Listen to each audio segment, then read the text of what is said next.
Bonjour à tous. Je voudrais tout d'abord remercier le comité d'organisation de me permettre de participer à cette belle journée de prévention cardiovasculaire. Je vous parlerai pour ma part de la prévention et de la lutte contre les facteurs de risque cardiovasculaire ainsi que de la promotion de l'activité physique. Je vous dirai en introduction que les maladies cardiovasculaires sont la première cause de décès dans le monde. Notre pays n'échappe pas à cette réalité avec près de 14 000 décès annuels rattachés aux maladies cardiovasculaires et essentiellement à la coronaropathie. Cette coronaropathie est liée à l'athérosclérose qui reconnaît un certain nombre de facteurs de risque cardiovasculaires. Nombreuses sont les études qui se sont intéressées à l'identification des facteurs de risque cardiovasculaires. On citera à titre d'exemple l'étude Interheart qui a identifié 6 facteurs de risque, à savoir la dyslipidémie, le tabac, l'hypertension artérielle, le diabète, l'obésité abdominale et le stress psychosocial. On pourra rajouter à cette liste d'autres facteurs de risque cardiovasculaire, à savoir l'hérédité cardiovasculaire, les pathologies chroniques, les biomarqueurs sanguins et urinaires de l'inflammation, et cette liste reste ouverte. Une fois qu'on a identifié les facteurs de risque cardiovasculaire, on va définir ensemble ce qu'est la notion de prévention cardiovasculaire. Cette notion identifie 3 niveaux, la prévention primaire, primo-secondaire et secondaire. Concernant la prévention primaire, la population cible sont les patients indemnes de maladies cardiovasculaires. L'objectif de cette prévention primaire étant de prévenir la survenue de ces événements, à savoir un angor, un infarctus du myocarde, un accident vasculaire cérébral, une artériopathie oblitérante des membres inférieurs ou une mort subite d'origine cardiovasculaire. Comment on va faire ça? En prenant en charge les différents facteurs de risque cardiovasculaire que va présenter notre patient. On identifie ensuite la prévention secondaire.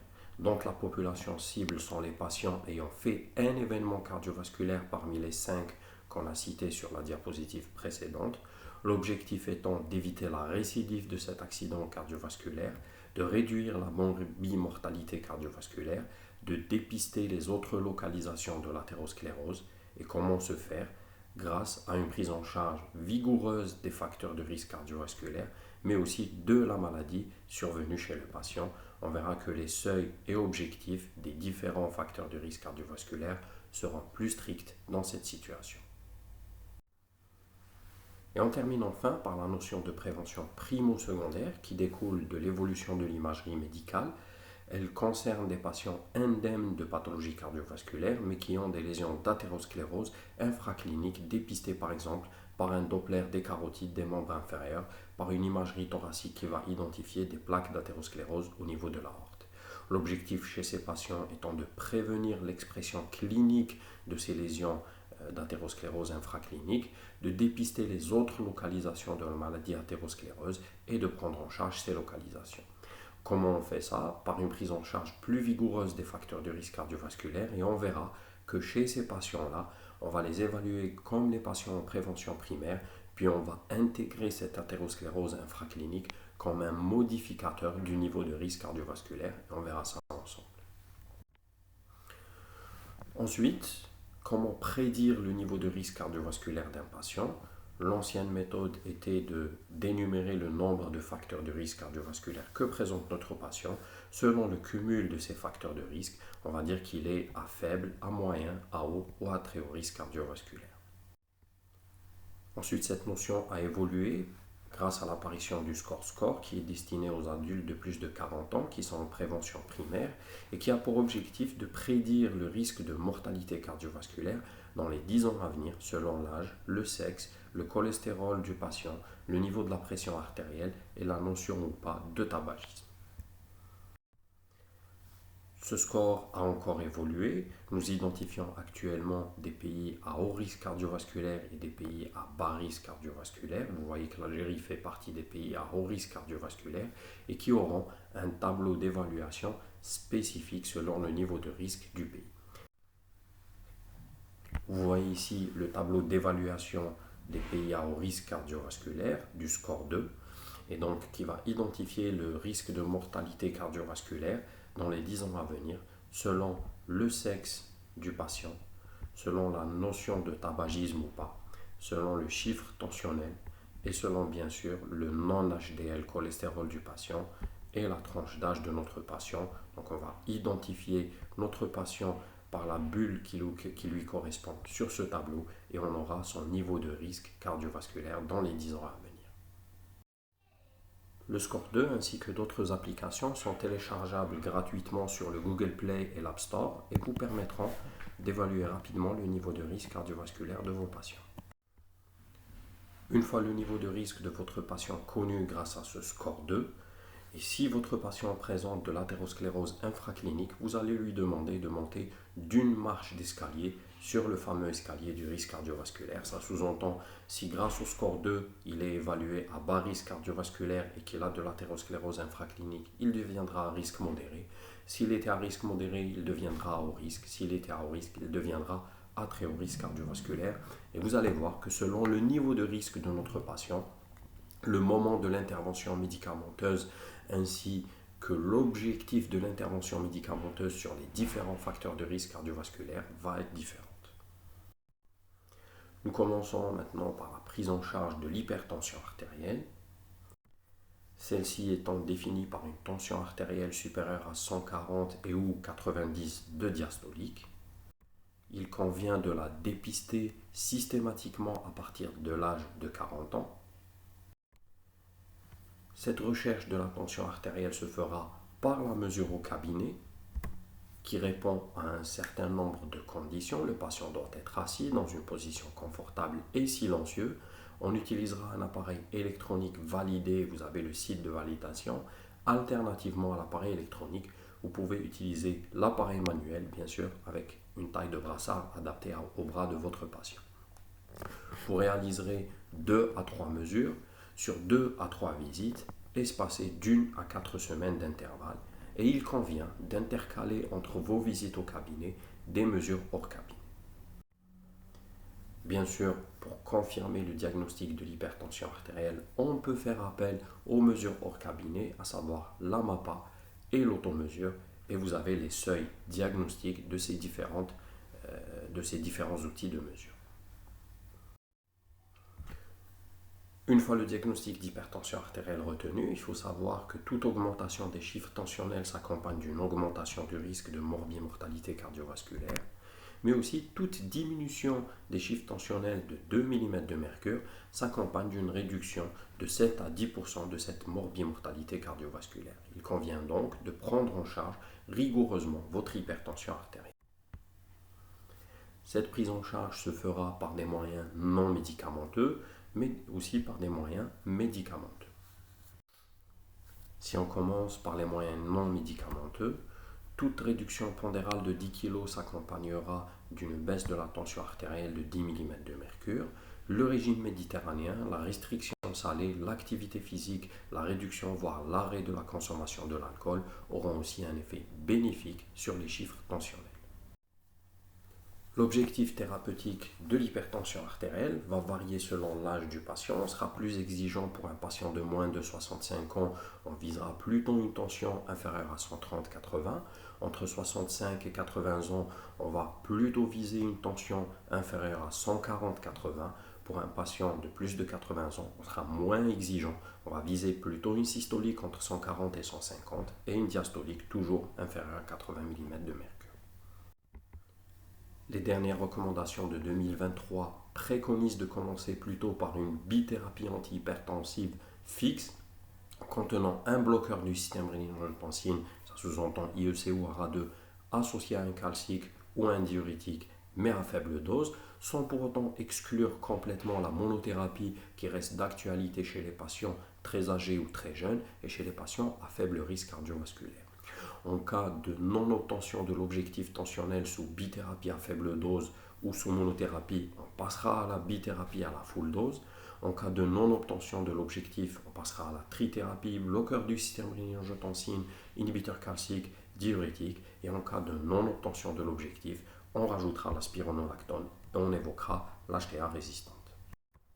Donc globalement, Monothérapie, on passe à une bithérapie à faible dose. Bithérapie à faible dose, on passe à une bithérapie à forte dose. Bithérapie à forte dose, trithérapie. Et en cas d'échec de la trithérapie, on rajoute la spironolactone et on évoque l'HTA résistante. Qu'en est-il maintenant de la dyslipidémie? Toujours, quel est notre regard en 2023? Il faut savoir qu'il y a différents types de lipides. On citera le cholestérol qui participera à la production des membranes cellulaires et aux hormones, les triglycérides et les acides gras libres qui serviront de source et de stockage d'énergie, les phospholipides qui participeront aux composants des membranes cellulaires. Comme vous pouvez le voir, les lipides sont tous bons, il n'y a pas de bons ou de mauvais lipides. Par contre, ces lipides sont des composés hydrophobes, donc ils ne circulent pas libres dans le plasma, ils nécessitent des transporteurs qu'on va appeler des lipoprotéines, et c'est ces lipoprotéines qui vont être identifiées en bonnes ou mauvaises lipoprotéines selon leur sens de drainage des lipides. Parmi les lipoprotéines que nous connaissons, nous avons les chylomicrons qui assurent le transport des lipides alimentaires de l'intestin vers les différents tissus, les LDL, VLDL et IDL qui sont produits par le foie et qui transportent nos lipides du foie vers les tissus. Donc ces deux premiers sont dits mauvaises lipoprotéines. Par contre, vous avez les bonnes lipoprotéines qui sont produites par le foie, qui sont les HDL et qui ont pour objectif de transporter les lipides de la périphérie vers le foie pour être épurés. Et c'est ce qu'on appelle, entre guillemets, le bon cholestérol. Les différentes études ont prouvé que toute baisse de notre taux de cholestérol s'accompagne d'une baisse de la morbimortalité globale et cardiovasculaire, d'où l'intérêt de bien prendre en charge ces dyslipidémies. La prise en charge de la dyslipidémie passe d'abord par l'évaluation du niveau de risque cardiovasculaire du patient, comme on l'a vu en début de présentation. Ensuite, par la planification de l'objectif thérapeutique. Par exemple, pour le patient en prévention secondaire, l'objectif va être un LDL inférieur à 0,55 g par litre. En prévention primaire et chez un patient à très haut risque cardiovasculaire, l'objectif va être aussi un LDL inférieur à 0,55. En prévention primaire, chez le patient dit à haut risque cardiovasculaire, l'objectif va être un LDL inférieur à 0,7. Chez le patient en prévention primaire à risque intermédiaire, LDL inférieur à 1 g par litre. Et en prévention primaire, chez le sujet dit à bas risque cardiovasculaire, l'objectif va être un LDL inférieur ou égal à 1,16 g par litre. Quand est-ce qu'on commencera le traitement médicamenteux en cas de dyslipidémie? Bien sûr, en prévention primaire, avec un risque cardiovasculaire bas ou moyen, on commence d'abord par les règles hygiéno-diététiques. Si l'objectif LDL n'est pas atteint, après 3 mois, on commencera la thérapeutique médicamenteuse. Chez le patient en prévention secondaire ou en cas de risque cardiovasculaire haut ou très haut, on commencera d'emblée les règles hygiéno-diététiques associées au traitement médicamenteux. Ces règles hygiéno-diététiques ne diffèrent guère de celles qu'on a vues dans l'hypertension artérielle, donc ça va être l'arrêt du tabac, de l'alcool, le régime méditerranéen et l'activité physique qu'on va voir en fin de présentation. Si vous êtes face à une hypercholestérolémie isolée, la molécule de choix étant la statine à la dose maximale tolérée, si la statine n'est pas tolérée ou si l'objectif n'est pas atteint avec la statine seule, on associera les etimibes et la troisième étape étant d'associer les inhibiteurs des PCSK9. Lorsque la baisse désirée du cholestérol LDL va être de 20 à 30%, vous choisirez plutôt une statine à faible dose. Lorsque la baisse désirée du LDL est de 30 à 40%, vous mettrez plutôt des statines aux doses moyennes. Et lorsque la baisse du LDL désiré dépasse les 40%, vous mettrez plutôt des statines à forte dose. Bien sûr, un traitement par statine doit être surveillé, non seulement sur le plan efficacité par un bilan lipidique régulier, mais aussi sur le plan innocuité par un bilan hépatique et des enzymes musculaires lorsque le patient présente des douleurs musculaires. En cas d'hypertriglycéridémie mixte ou isolée, on commencera d'abord par des statines si le risque cardiovasculaire est élevé. Et lorsque vous êtes en prévention primaire, que l'objectif LDL est atteint grâce à la statine et que le patient garde un taux de triglycérides supérieur à 2 grammes, il y a une petite place pour l'association des fibrates à la statine pour réduire ce qu'on appelle le risque résiduel. On continue avec les différents autres facteurs de risque cardiovasculaire. Donc le sevrage tabagique, le tabac provoque l'athérosclérose et la thrombose, il provoque la dysfonction endothéliale, il affecte la fonction plaquettaire et la fibrinolyse, il provoque de l'inflammation. L'ensemble de ces effets sont réversibles à l'arrêt du tabac. Donc il faut promouvoir le sevrage tabagique, conseiller le patient, donner des traitements substitutifs lorsque cela est nécessaire, bien sûr conseiller la cigarette électronique comme une phase de transition vers un arrêt définitif. La cigarette électronique est accompagnée elle aussi par un risque cardiovasculaire. On insiste aussi, dans le cadre de la prévention des maladies cardiovasculaires, sur la perte de poids. La nutrition, on parle actuellement de traitement diététique et il est destiné à tous les patients, quel que soit leur niveau de risque cardiovasculaire. Il est basé essentiellement sur les régimes méditerranéens par la réduction du sel, la consommation de fibres, de fruits, de légumes et idéalement de poissons 1 à 2 fois par semaine.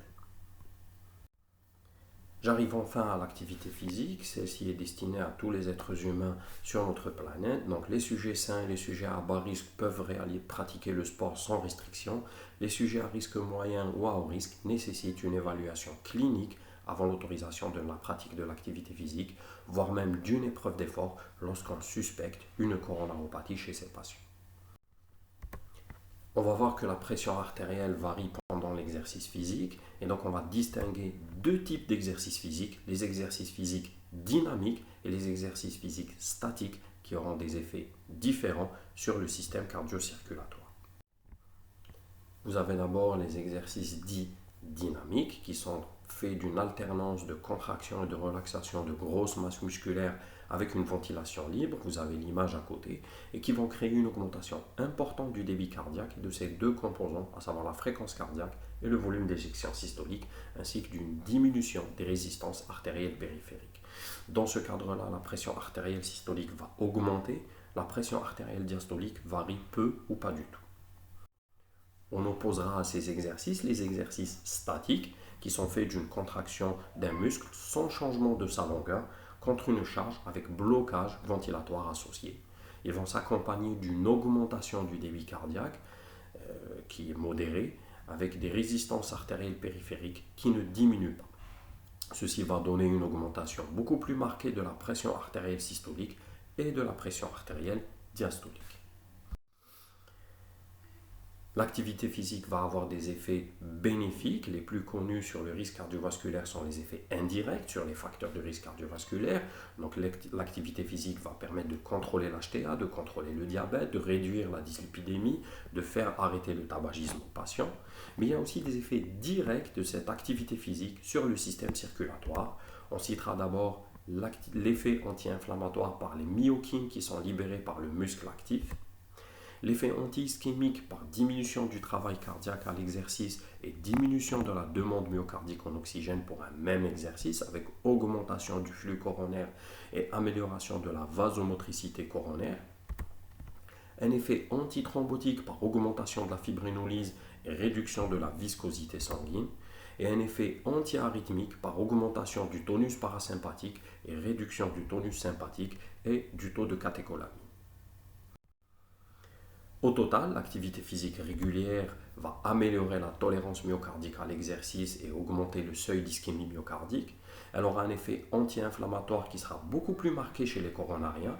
Elle potentialise les effets des traitements médicamenteux, que ce soit antihypertenseurs, antidiabétiques, hypolipémiants, etc. À long terme, elle va réduire la morbimortalité cardiovasculaire. Elle va augmenter la capacité respiratoire, l'endurance musculaire, elle améliore l'autonomie des patients et elle améliore au final leur qualité de vie. Tout ce qu'on a vu, c'est des interventions au niveau de l'individu. Maintenant, bien sûr, la prévention cardiovasculaire passe par des interventions au niveau de la population, d'où l'intérêt des journées comme celle que nous sommes en train de vivre. Donc, il faut savoir que les maladies cardiovasculaires sont un problème de santé publique. Ils nécessitent d'être intégrés dans une politique sanitaire et qui passe par une éducation sanitaire, une culture médicale, bien sûr qui nécessite une législation en vigueur qui va faire impliquer des organismes gouvernementaux et des ONG. Et voici quelques exemples d'interventions à l'échelle d'une population, que ce soit au niveau nutrition et activité physique, mais aussi en matière de lutte contre le tabagisme et l'alcool, l'obésité infantile, l'HTA, le diabète ou bien la dyslipidémie. Je vous remercie et vous invite à visiter nos pages YouTube sur lesquelles vous trouverez différentes thématiques de cardiologie.